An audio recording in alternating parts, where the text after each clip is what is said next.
अस्सलाम वालेकुम। मैं आदिल तिब्बत बकाल,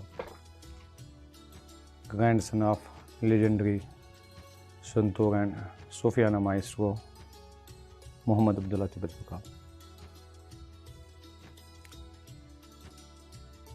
अभी मैं आपके साथ जो ये गुफ्तगू शुरू होने वाली हैं, बात कर रहा हूँ department of santoor, Indian classical, institute of music and fine arts, Naseem Bagh campus, हज़रत बल university of Kashmir. It was 2010 when I had been appointed here as a music teacher in the department of Santoor, Indian classical. At that time कोई syllabus नहीं था यहाँ पे इसका, कोई academically कोई सिखाया नहीं जा रहा था इस इंस्ट्रूमेंट को। उसकी सबसे बड़ी एक रीज़न थी, दो वजूहात थी। एक ये थी कि जैसे हमारे म्यूज़िक में कश्मीरी क्लासिकल भी है और इंडियन क्लासिकल भी है। इंडियन क्लासिकल म्यूज़िक में जो इस प्रोफेशनल इंस्टीट्यूट में जो हमारा ये इंस्टीट्यूट है, ये बड़े 3 इंस्टीट्यूटों में शुमार किया जाता है। एक हमारा मेडिकल कॉलेज है, एक हमारा इंजीनियरिंग कॉलेज है और तीसरा हमारा ये म्यूज़िक एंड फाइन आर्ट्स है। यहाँ पे वोकल सिखाया जाता था, इंडियन क्लासिकल, यहाँ पे सितार सिखाया जाता था। जिस टाइम मैंने एंटर किया इस इंस्टीट्यूट में, उस टाइम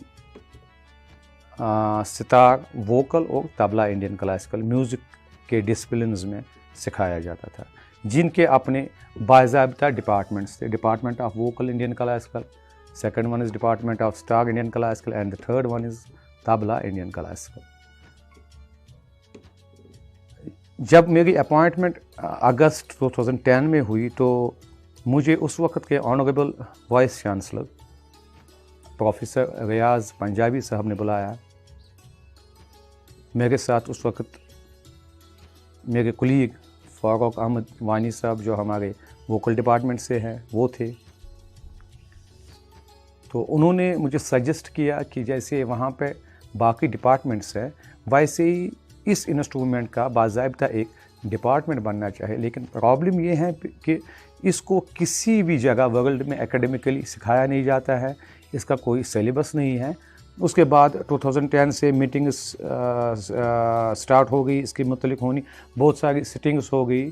तो उसमें हमारे इंस्टीट्यूट की जितनी भी फैकल्टी है म्यूज़िक से वाबस्ता, उन्होंने भी बहुत सपोर्ट किया कि हाँ, इस काम को हम अंजाम देंगे, क्योंकि ये हमारा अपना इंस्ट्रूमेंट है। सुल्तान ज़ैनुल आबिदीन अलैहिर्रहमा के वक़्त से 15वीं सदी के बाद आया तो है ईरान से, लेकिन अभी जो हमारे पास है, आपको देखने में जो इंस्ट्रूमेंट मिलता है, ये हमारा अपना आर्किटेक्ट किया हुआ है, उस वक्त के उस्तादों ने किया है। तो इसको हम आगे ले जाने की कोशिश करेंगे academically as well as professionally. तो 5 साल ये सिलसिला चलता रहा।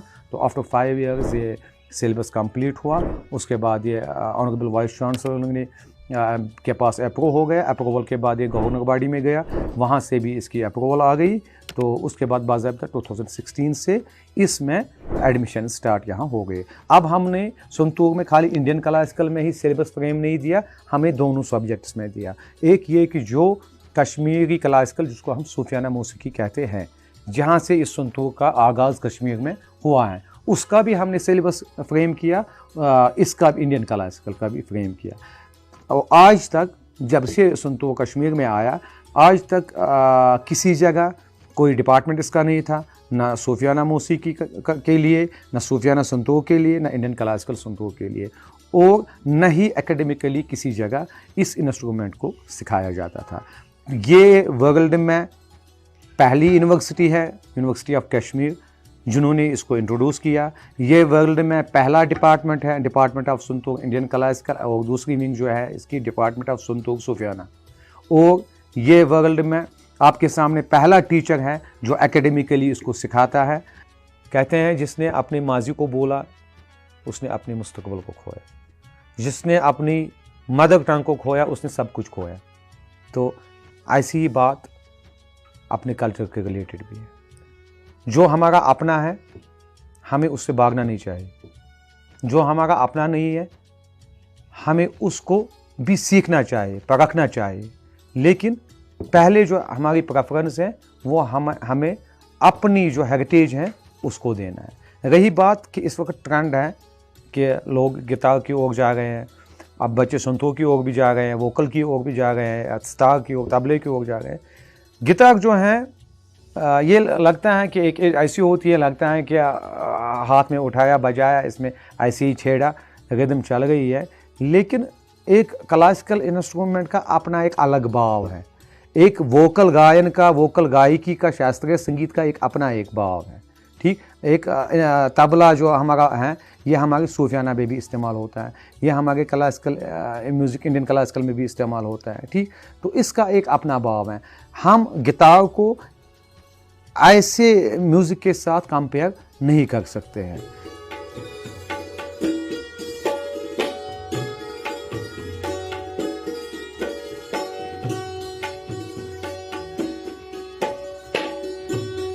My name is Tahir Hilal and I'm pursuing MBA from the Business School, University of Kashmir. And I've taken this santoor as my elective because I've been into music from my early childhood, into hip-hop music, and this is the instrument which belongs to our Kashmir. And I wanna, I wanna learn how to play this instrument, and maybe I can add some hip-hop beats to it and introduce it to the international industry of music. So that was my model. My name is Azhar Abbas and I belong to the Department of Economics, and I have taken Indian Classical Santoor as my open elective. The reason why I have taken this is simple. As Kashmir is considered as the land of Sufis, and for that Sufism, the role of Santoor is I think very big. And I feel very proud that our university, that is the University of Kashmir, is the only university in India which has introduced as a separate department for this soulful instrument, that is santoor. And we learn a lot from here. And simply, when we come in this class, it relaxes our soul and spirit, and we simply enjoy here. And through this class, we preserve this rich heritage of Kashmir.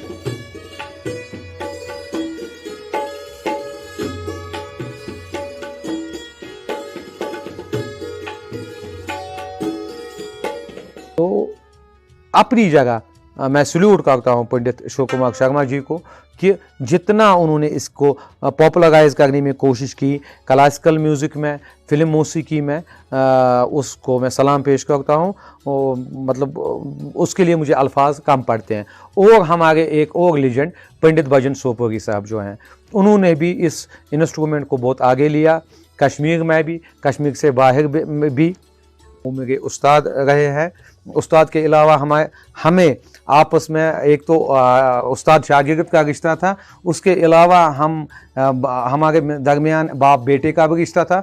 वो उससे बड़ा रिश्ता जो था वो हम एक दूसरे के दोस्त भी थे। वो भी नहीं रहे, वो भी चले गए।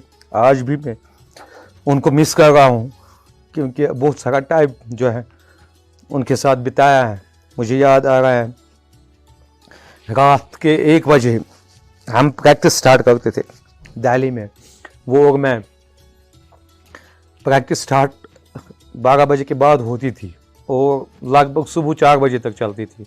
मैंने जब सोपोरी साहब को बोला कि अब आपके ताल्लुकात मेरे साथ क्या है, यातिबत बकाल साहब ने आपको बेटे की तरह माना है, अब आप मुझे अपने बेटे की तरह मान रहे हो, मेरी फ़ी क्या है?